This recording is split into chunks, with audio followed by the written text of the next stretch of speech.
السلام علیکم، بسم اللہ الرحمن الرحیم، نحمد و نصلی علی رسول الکریم۔ سورہ بنی اسرائیل کے 15 مرکزی موضوعات میں سے ہمارا 14واں مرکزی موضوع شیطان ہے۔ اس کے 7 ضمنی موضوعات ہیں، جس میں سے پہلا ہے حقیقت۔ اس صورت میں سے دو نکات ہے۔ پہلا نقطہ ہے آیت نمبر 27 سے کہ شیطان اپنے رب کا ناشکرا ہے۔ اس آیت کو دیکھیں، ان المبذرین، جو کہ فضول خرچ لوگ ہیں، یہ شیطان کے بھائی ہیں۔ تو پہلی تو بات یہ آ رہی ہے، جو بھی فضول خرچ ہے، جہاں 1 روپے کی ضرورت ہے وہ 2 لگاتا ہے، 2 کی ضرورت ہے 4 لگاتا ہے، شو کے لیے، اپنی اس کے لیے کہ میری ہو جائے، اور شادیوں پہ بیاہوں پہ دیکھ لیں کتنے فضول خرچی ہوتی ہے۔ یہ سب شیطان کے بھائی ہیں، اور جب شیطان کا بھائی بنے گا تو پھر جو جام بھی شیطان والا ہے۔ اور وَقَانَ الشَّيْطَانُ لِرَبِّهِ كَفُورًا، اور شیطان اپنے رب کا ناشکرا ہے۔ پہلی اللہ نے اس کی خصلت کیا بنائی ہے؟ ناشکرا۔ کفورا کفر کہتے ہیں چھپانا، انکار کرنا، ناشکری کرنا۔ اور دوسری جو اس کی خصلت اللہ نے بتائی، اس کی حقیقت کیا ہے؟ متکبر ہے۔ حکم الہی پر آدم علیہ السلام کو سجدے سے اس نے انکار کر دیا۔ یہ آیت 61 میں سے دیکھیں آ رہا ہے جی، اللہ نے کہا فرشتوں سے آدم کو سجدہ کرو، تو کیا ہوا؟ ابلیس کے سب نے سجدہ کیا، اور اس نے کہا میں اسے سجدہ کروں جسے تو نے مٹی سے پیدا، تو اکڑ گیا کہ میں کیوں کروں۔ تو یہاں پہ اس نے اپنے آپ کو متکبر سمجھا کہ میں اس سے افضل انسان سے، یہ مٹی سے پیدا کیا گیا اور میری جو ہے نا اس سے زیادہ بہتر ہے میری ساخت، تو انکار۔ اب 2 چیزیں آ رہی ہیں اس میں، ناشکری اور سجدہ سے انکار، اور یہ شیطان کی خصلت ہے اور حقیقت ہے۔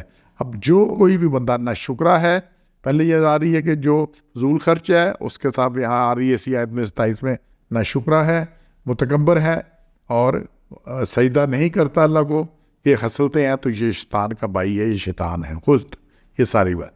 اچھا، آپ جی میں تو نہیں متکبر، ہر بندہ یہ کہتا ہے میں نہیں۔ جب آپ اللہ کے حکم کے آگے، نبی صلی اللہ علیہ وسلم کے حکم کے آگے، طریقے کے آگے، اپنے حکم کو، اپنی بات کو، اپنے طریقے کو بہتر سمجھتے ہیں، آپ کے ذہن میں یہ ہے خبت ہے کہ بھی یہ میرا طریقہ بہتر ہے، اذان ہوئی آپ نہیں اٹھے جی میرا کاروبار ضروری ہے، میرا کسٹمر ضروری ہے، میرا یہ ضروری ہے، صبح کے وقت فجر کے وقت میری نیند ضروری ہے، میرا آرام ضروری ہے، باقی چیزیں اللہ تو معاف کر ہی دے گا نا۔ اللہ نے شیطان کو معاف نہیں کیا، نکال دیا، راندہ درگاہ کر دیا۔ ایسی کوئی بات نہیں ہے کہ آپ جو مرضی کرتے رہیں اللہ معاف کر دے گا۔ تو یہ شیطانی طریقہ جو ہے، جب ناشکری ہے، اچھا اس کو ایک سجدے پہ نکال دیا گیا۔ اس کو کتنے سجدے اس نے انکار کیا؟ ایک سجدے کا۔ ہمارا کتنا ہے؟ دن میں آپ دیکھیں 5 نمازیں، سجدے کتنے ہیں؟ بچہ اگر کسی کا ہوتا ہے جی میں نے 1 نماز پڑھ لی، 2 پڑھ لی، 3 پڑھ لی، وہ ہم نے جس نے مرضی کی ہے اس نے حکم نہیں ماننا، اور جس نے حکم ماننا ہے اس کی اپنی مرضی کوئی نہیں۔ تو منوان حکم کو پورے کا پورا ماننا ہے، یہ اسی سے بات چلنی ہے، نہیں تو ایک سجدے سے انکار سے یہ جو اس کی تذلیل ہوئی ہے، اگر ہم زیادہ سجدے انکار کریں گے۔ اچھا، یہ خالی ایک سجدے کی بات نہیں ہے، نماز کی بات نہیں، ہر حکم کا انکار تکبر کی وجہ سے ہے۔ آپ کو پتہ ہے اور ہر ایک کو پتہ ہے کہ کیا ہے۔ اسی لیے اللہ نے کہ قرآن میں بار بار کہ حلال طیبا، رزق کیا کھانا ہے، دعا بھی سکھائی ہے، رزق حلال طیبا، رزق حلال بھی اور طیب بھی ہو۔ جس طرح ہم رزق کماتے ہیں، جو کوئی پکڑتے ہیں، کیا کچھ ہے اس میں، آپ دیکھیں کتنا طیب ہے اور کتنا غیر طیب ہے۔ طیب جو کسی کی حق تلفی سے، ظلم سے، کسی کو غلط بیانی سے، جھوٹ بول کے، کہیں کوئی خرابی اس میں ہے تو طیب نہیں ہے۔ دوسرا اللہ نے جو اصول بنایا وہ امر بالمعروف نہی عن المنکر کا ہے۔ امر بالمعروف اچھی بات کا حکم دو، نہی عن المنکر بری سے روکو۔ تو جو اپنے لیے پسند کرتے ہو وہ دوسروں کے لیے پسند کرو، جو اپنے لیے ناپسند کرتے ہو دوسروں کو مت۔ کیا آپ سمجھتے ہیں کہ آپ پسند کرتے ہیں کہ آپ سے کوئی فراڈ کرے، کوئی جھوٹ بولے، کوئی داؤ لگائے، کوئی دغا دے، کوئی آپ کا حق غصب کرے؟ تو جب آپ اپنے لیے کرتے تو دوسروں کو اس میں کیوں ڈالتے ہیں؟ اس کا مطلب ہے آپ کے ذہن میں تکبر ہے کہ میرے لیے اور بھی ہونا چاہیے، دوسروں کے لیے اور ہونا چاہیے۔ تو جو بھی بندہ اللہ کا حکم نہیں مانے گا، کہیں بھی تکبر کرے گا، وہ شیطانی خصلت پر ہے، وہ نہیں بچ سکتا، اور اللہ یہ کہ توبہ کرے۔ راستہ کیا ہے؟ ایک یہ توبہ کا، استغفار کا۔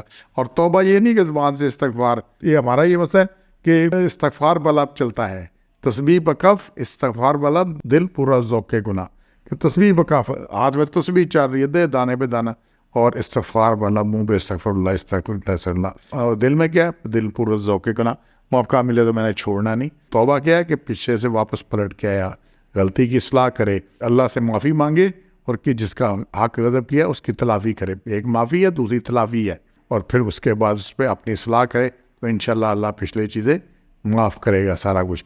نہیں تو انجام شیطان کے ساتھ ہے، اس سے کوئی روگردہ نہیں، کوئی بچت نہیں، اور کوئی بچانے والا نہیں۔ سبحان ربک رب العزت عما یصفون وسلام علی المرسلین والحمد للہ رب العالمین۔